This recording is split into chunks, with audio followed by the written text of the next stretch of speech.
Welcome everyone to another edition of Making an Impact. I am your host, Simply Sensational Billy James. Boy, do we have a lot to talk about. It's no surrender. We have a lot of matches going on.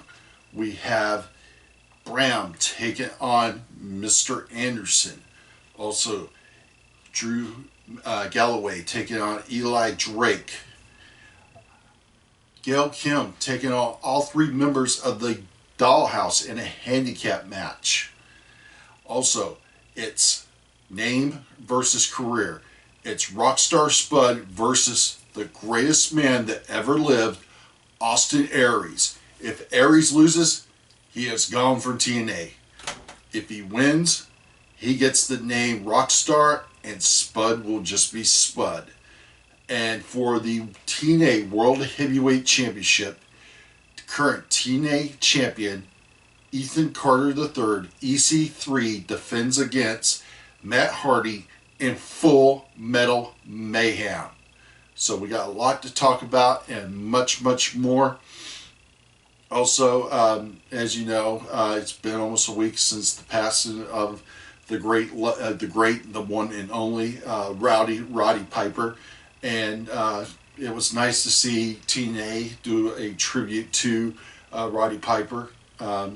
He was there for a little time, so it was nice to see him do that and recognize him. And I think that Ring of Honor should have done the same thing. I don't care if their shows are pre-taped; they could have put a little package together and put it right at the beginning of the start of the show. So I just thought that was a little disrespectful, but kudos to TNA for your tribute and recognizing Roddy Piper, one of the great legends that we lost. So, without further ado, let's get right to all the action right now.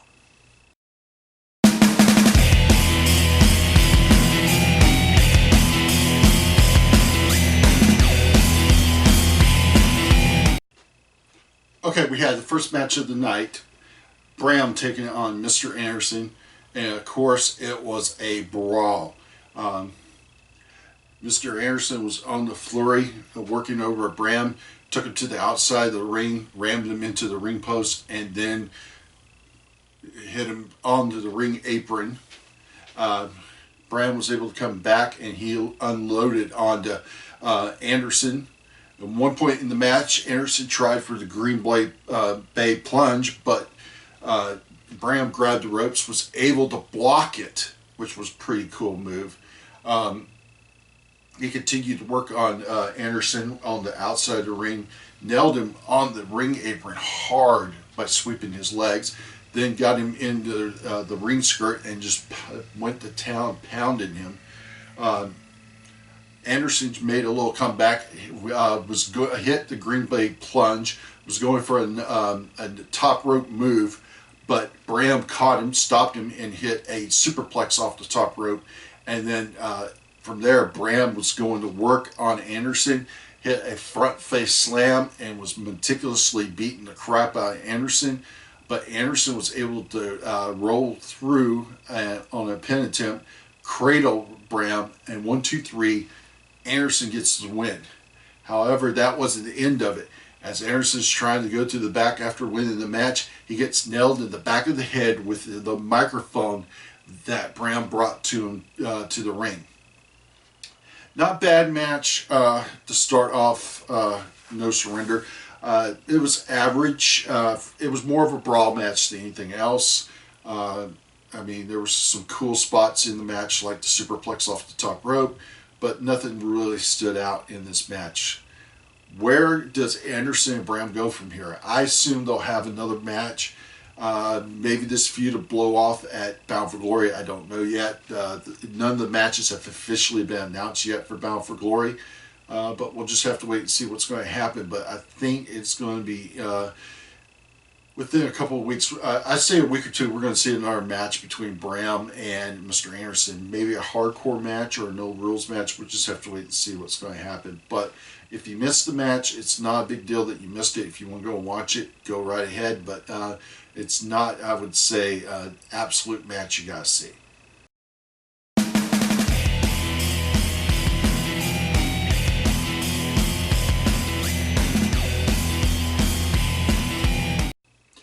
Okay, we had the Cowboy James Storm come down the ring, and boy, was he not a happy camper after his loss last week to Mickey James and Magnus, and also getting the Mickey DDT from Mickey James. He immediately calls out the person he blames for his loss, Khoya. Khoya comes down, he takes the walking stick away from Khoya, and he goes to town berating him, putting down his Indian heritage, where he came from, putting down everything about him, and then slaps the taste in his mouth, saying he's nothing, that he made him, and that he's a legend, and goes on and on. But Khoya's had enough of it. He slaps James Storm in the face, and then hits a spine buster on him, grabs the mic and says, "My name is not Khoya, and I'm probably going to butcher this, so please forgive me.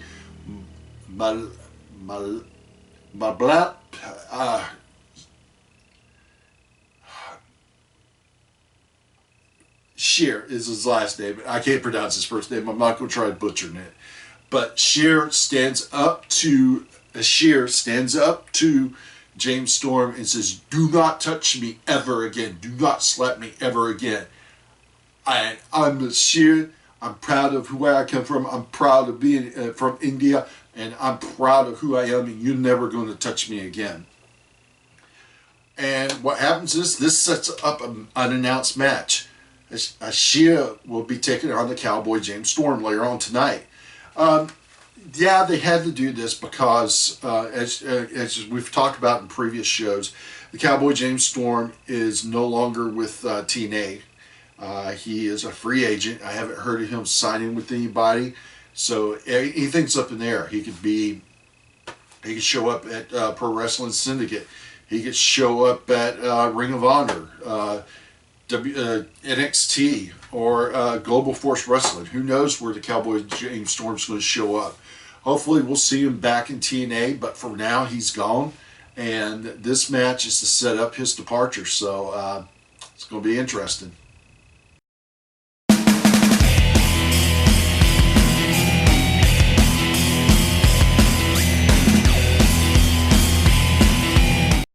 Okay, we had our Knockouts Handicap match. Gail Kim taking on the Dollhouse. Taryn Terrell, Jade, and Marty Bell. Well, the match starts and Gail goes after him. She's got full control of the match. She quickly takes down Marty Bell, who starts for her team, and keeps control. Jade comes in, tries to interfere. Gail Kim sends her to the outside of the ring. She sends Marty Bell to the outside of the ring, and then she turns her attention to Taryn Terrell, who tries to take a cheap shot at Gail. However, Gail pays for turning her attention to Taryn Terrell as she gets clubbed in the back of the head by Marty Bell. Then Marty Bell comes in and she hits a nice swinging net breaker. Gets ready to go for a pin tip, but Taryn demands to be tagged in. Taryn tags in. She goes for the pin tip. Gail kicks out, and Taryn quickly tags back. Tags in Jade. Jade goes to work on Gail Kim. Hits a nice bridging German suplex on Gail, but cannot get the pin attempt. While Gail's took down, Taryn comes in. She goes to stomping on Gail. She has Marty Bell hold Gail. And while she goes for a forearm shot, Gail ducks. Taryn hits Marty Bell. Terry freaks out. She hauls ass to the back, jumping over the guardrails, and she hits screaming going to the back. That leaves Jade and Marty Bell by themselves, and Gail quickly takes them down with the double clothesline. Then she comes back and she hits a double drop kick. It sends Jade to the outside of the ring. Marty Bell is the legal person for her team, and Gail hits the eat defeat. 1, 2, 3. Gail Kim is the winner. Not a bad match. I wouldn't say it's the best knockouts match I've seen in a while, but it's not a bad match. The whole point of the match is to show that Taryn is afraid of Gail. And I say we're going to see that one-on-one match. When is it going to happen? I look for it to happen at Bound for Glory. But that is, we're still about 2 months away from Bound for Glory, give or take. And so a lot of things can happen between then. So we'll just have to wait and see. Like I said, Gail was dominating. She looked good in this match, and it proves why she's the top. She's at the top of the Knockouts division. It doesn't hurt Marty Bell taking the pinfall. Taryn stayed strong, but not getting pinned. But it also makes her look a little weak, fleeting. So we'll just have to wait and see what's going to happen. But not a bad match. You have to check it out. It wasn't a bad match. It told a decent story. So check it out, and hopefully next week we'll see something interesting. We'll see where the Dollhouse goes from here.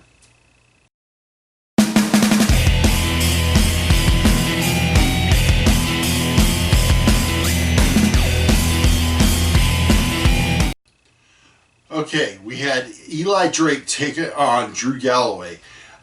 Before the match even started, these two guys went out on the outside of the ring with Drew dominating, beating the living crap out of Eli Drake. At one point, Drew removed the padding and sent Eli on the concrete. He used the guardrails. Matter of fact, at one point, the fans were holding Drake for Galloway so that he could hit a stinging chop on him. And also came off the stairs with a clothesline that took Drake down. But he rolls Drake back in. However, when Galloway's coming back through the ropes, Drake hits him with a high knee, and he goes to work on Galloway. However, Galloway finally gets some separation, and he, before that, when he gets inside, let me back up because I missed a little something that's very important. Soon as, after, fighting on the outside ring, Galloway gets Drake in the ring, Bell starts, and he goes for the future shock. Drake bells, tries to head for the back, but then Galloway grabs him, drags him, throws him in the ring, and that's when he comes back into the ropes that he gets nailed with the knee lift. Drake's in control and really keeps Galloway going, but Galloway comes back. He hits a badass German suplex, sending Drake into the turnbuckle, and that had to hurt. Then he goes to town with forearms and shots on Drake in the ring corner. Ref is trying to break it up. Several times Galloway pushes the ref. Surprisingly, didn't get a disqualification. However, finally, the referee is separating Galloway, pushing him back. That allows Drake to nail Galloway with a thumb in the eyes. And then Drake rolls up Drew Galloway and holds the ropes and his trunks, gets the 1, 2, 3 in the win to the dismay of Drew Galloway. This feud is not over. I see them going to be fighting. I don't see it happening at Bound for Glory. I think they're going to wrap this up before Bound for Glory. We're just going to have to wait and see. So it's told a little story, and it gives a little fuel to the fire to this feud, because now Drew Galloway has to get the momentum back. All the momentum now is in Eli Drake's corner. The feud's good, but we just got, I think another match is definitely in the cards for these two. I think it'd be a couple of weeks before we see that. But this is one of those matches, if you missed it, you want to catch it, great. It's not one of those matches that you got to see, but if you missed it and want to see it, absolutely go ahead. But we'll just have to wait and see when we're going to see Eli Drake versus Drew Galloway again. Maybe it's a stipulations match, who knows, but we'll just have to wait and see.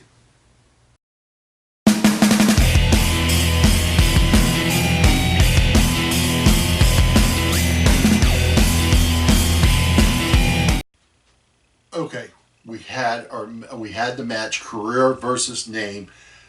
Austin Aries, the greatest man that ever lived, and you can tell that I am rocking. Sorry about that. You can see I'm rocking my Austin Aries, the greatest man that ever lived t-shirt. And boy, what a match. I was surprised how great this match is. And because this match was so good, I just want to read so I don't miss anything, because the action was so great. First thing Aries did as soon as he got Rockstar in the ring and the match started, he locked in. He got the last chancery locked right away in on Rockstar Spud, but Rockstar was able to make it to the ropes and force the break. But Aries went to town on with a huge arm drag, followed by a drop kick with a slingshot senton, and he just dominated Spud until Spud sent Aries over the top rope. But Aries was able to stop his momentum, turn around, and nailed Spud with a net breaker. And he then nailed a missile drop kick on Spud. He went for another the running drop kick in the ring corner, but Spud was able to get his feet up and blocked it, and was able to take Aries down. Aries is on his knees. He goes for several kicks to the legs, and then he nails a nice enziguri on Aries. He also hit a nice crossbody. He tries to go for the underdog, but Aries counters with a combination of a shin breaker, senton suplex combination, and then he locks in another last chancery. But Rockstar Spud is able to get to the bottom rope and break it. Aries goes for a brainbuster, but Spud turns it into an inside cradle, gets a pin attempt, but Aries kicks out on two, and then he goes to town, nailing several discus elbows, and then he finally hits that running drop kick on Spud, and then he nails the brainbuster. But amazingly, Spud kicks out, and Aries is livid. So they go to town, trading punches. Spud connects with the wind-up punch. Aries falls to the outside of the ring, and then Spud hits a diving crossbody out through the ropes, and he goes over, flies over the top rope, takes Aries down, rolls him back in the ring, goes for a diving crossbody from the top rope, gets a 2 count. Aries counters another underdog attempt by Spud. Aries positions Spud on the turnbuckle, delivers a huge slap, boxes the ears. He's getting ready to go for a back body drop, but as he goes for it, Spud turns it around, finally hits the underdog from the top rope, a super underdog. 1, 2, 3. Rockstar Spud is the winner. Austin Aries is now gone from TNA. What a damn match. This match, it was impressive. I was surprised by Spud. It told a great story, and I thought they worked great together. It's a shame that Aries is now gone. I've been a huge fan of Austin Aries. As you can tell, I'm wearing my Austin Aries t-shirt in his honor. I've had the honor of getting to see Aries wrestle twice live. I got to, actually 3 times really. I got to see him wrestle at Zima Ion when in Pensacola, Florida. That was in 2012. And then I got to see him wrestle again in Knoxville, Tennessee that same year. It was in November. It was a pretty damn good match there too. And then I got to see him for the last time I saw him wrestle in January of 2014. He took on Chris Sabin. So I've had the chance to see Austin Aries wrestle live, and actually got to meet him. In 2014, I was getting had gotten the Austin Aries action figure to get autographed, and autographed my 8x10. I was wearing my Austin Aries t-shirt, and he thanked me for the support. So that was real cool of him to do that. And I hate that he's gone from TNA, but in professional wrestling, sometimes you have to move on. Maybe they're not giving you the kind of deal that you should be getting, and for whatever reason they couldn't work out a new contract. Aries is now a free agent. He can go where he wants. I know he did work a one night only pay-per-view taping for TNA, The door's open for him. But where does Austin Aries go? I know he's going to do some work for Ring of Honor, but I don't think he's locked into a contract with Ring of Honor. So could he show up in NXT? God can only hope so. But, you know, Pro Wrestling Syndicate is another option. Or, you know, New Japan Pro Wrestling. Or Global Force Wrestling. Who knows where Austin Aries will go? We'll just have to wait and see what's going to happen for the greatest man that ever lived. But let me tell you something. As a fan of Austin Aries, you've got to watch this match. Kudos to both guys. And Austin Aries is going to sorely be missed. But, you know, this is the... if you miss this match, shame on you. You need to go and watch it. And you need to go watch it ASAP. Because it was one hell of a match. And you should be ashamed of yourself for missing it.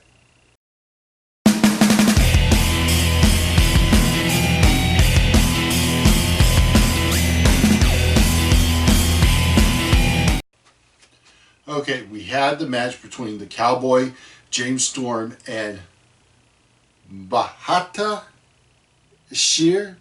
I hope I pronounced it right. No, I probably butchered it. Anyway, before the match begins, Storm hits a low blow on Shear, and he goes to town, stomping, kicking, slapping Shear. It just gets Shear her rage. Shear makes a comeback. He's getting ready to take Storm out, but then Storm pulls out the cowbell. He nails a Shear, causing disqualification, giving Shear the win. I think what's going to happen with this is this was just a quick setup.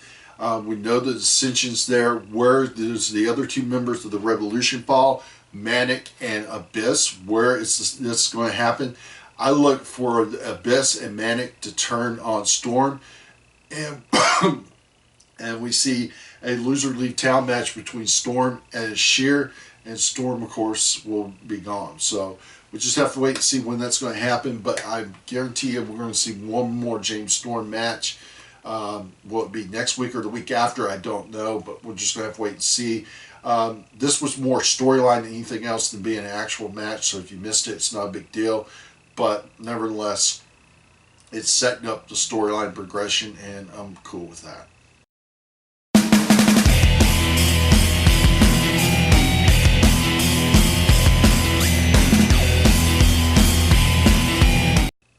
Okay, we had our main event, and this was for the TNA World Heavyweight Championship.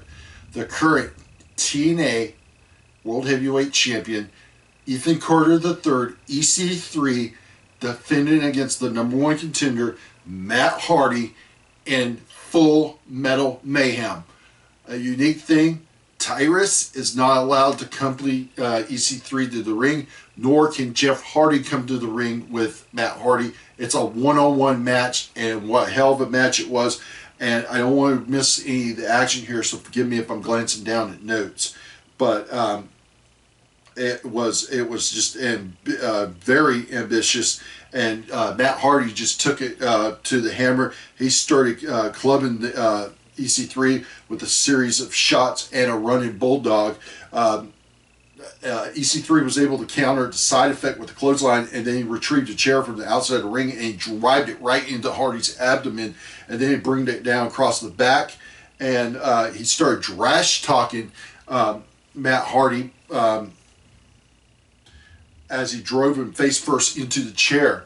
However, Hardy came back and countered with a side effect into the chair on sending EC3 into the chair. Then he retrieved a ladder while EC3 was trying to regain his composure against the ropes. Hardy uses the ladder against EC3 before mounting it to the ropes. Hardy drops EC3 on the ladder with a hip toss and then smashes his face before connecting with a suplex. And then he sets up the ladder to go for the title, but EC3 counters with a chair shot to the knees. EC3 goes to town with the Singapore cane before tipping over and stuffing Hardy inside the steel steps. EC3 positions the ladder, and just as he reaches for the title, Hardy tips the ladder over, sending EC3 into the top rope.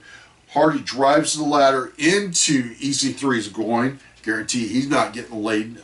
And then he hammers it with a steel chair to make matters worse. Okay, he goes to reposition the ladder, and he's going to try to grab the title again. But EC3 grabs his leg. Hardy battles back. He gets to the top of the ladder. He almost has his fingers on the title, but EC3 gives the ladder a shove. Hardy catches him on the ropes and delivers a twist of fate on EC3. He drapes EC3 across the table he had set up. He's going to go for a moonsault, but EC3 trips him and then connects with the power bomb and puts Hardy through the table.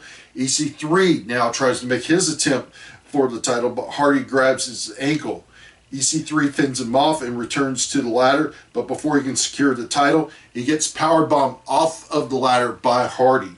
Hardy positions EC3 for a second twist of fate, but EC3 counters, driving Matt and himself through the ropes to the outside, where Hardy capitalizes with a steel chair across EC3's back. Hardy then grabs a second ladder from the outside of the ring, and he positions it on the ring apron and stares. He attempts to suplex EC3 from the ring, but EC3 hits a low blow, shoves Hardy down onto the ladder. EC3 then rolls to the outside of the ring. He positions Hardy on the apron, and then for a power bomb, Hardy counters with a side effect. Hardy drapes EC3 across another table, climbs back into the ring. He scales the ropes, crashes onto EC3 with a leg drop. Officials and medics are now gathering around the ring to make sure to check on EC3 as Matt Hardy scales the ladder once again. Matt Hardy is close to grabbing the title, but EC3 makes the save with another chair shot to the knees. Now EC3 and Hardy are trying to race to the top. Hardy catches the champ with a series of rights. Just as it looks like EC3 is going to lose the title, EC3 kicks out Hardy's knees, which sends him from the ladder. Hardy's clutching his knees as EC3 is able to retrieve the title and remains the TNA World Heavyweight Champion. What a freaking awesome match. These guys pulled out all the stops, and kudos to EC3 because EC3, there was no outside interference. There was nobody interfering in this match. It was Matt Hardy and EC3 putting their bodies on the line to put on one hell of a match. Kudos to them. This win is important for EC3 because it legitimately legitimizes his title reign. This is something that Magnus should have had in his title reign.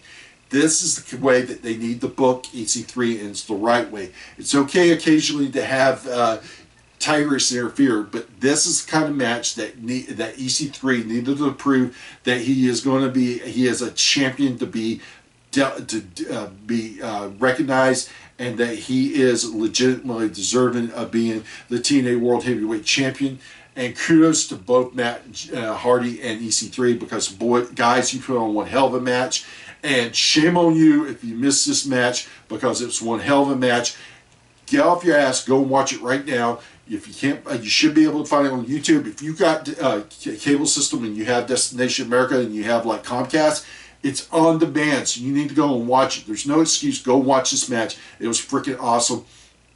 Tell you right now, it's a must-see match.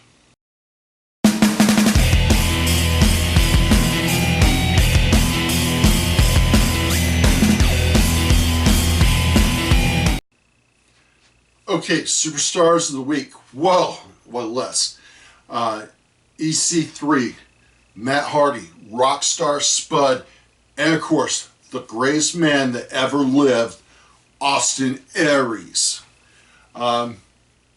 But all four guys were awesome in their matches, and Austin Aries is going to be missed. This is a great loss for TNA, but hopefully some kind of deal can be worked out so that the greatest man that ever lived will grace the TNA ring one more time. Hopefully that will happen real soon.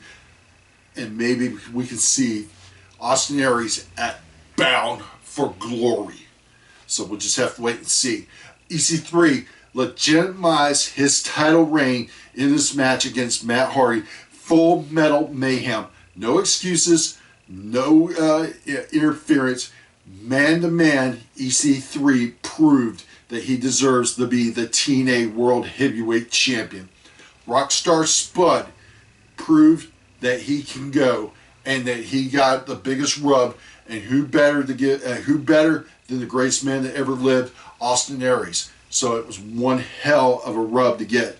Rockstar Spud, dude, you got the biggest rub of your life when Austin Aries jobbed to you. Okay, Gail Kim continues to prove her dominance, but when is she going to get her hands one-on-one with Taryn Terrell? We'll have to wait and see, and much, much more. Also, someone attacked Bully Ray, taking Bully Ray out. So next week, Jeff Jarrett, who is currently the TNA King of the Mountain champion, is going to be in charge next week. He's also the founder of Global Force Wrestling. What does this mean for TNA? What is Jeff Jarrett got in store next week? Yeah, we're going to see an invasion from Global Force Wrestling. What is going to happen? This is going to be interesting to see. Like I said, no surrender. Two of the best matches of the night was Rockstar Spud versus Austin Aries and EC3 versus Matt Hardy. Those were the two best matches of the night. So if you missed those matches, you got to go and watch them.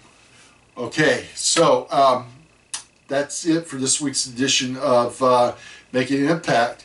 It's plug time every Tuesday night on Blog Talk Radio. It is the Wrestling Debate.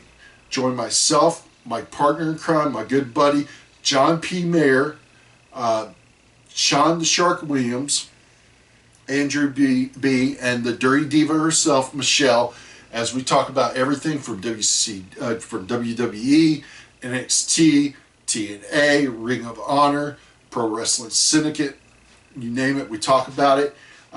That's Tuesday nights, 8 Eastern, 7 Central on Blog Talk Radio, and it's brought to you by the Nerdport Network.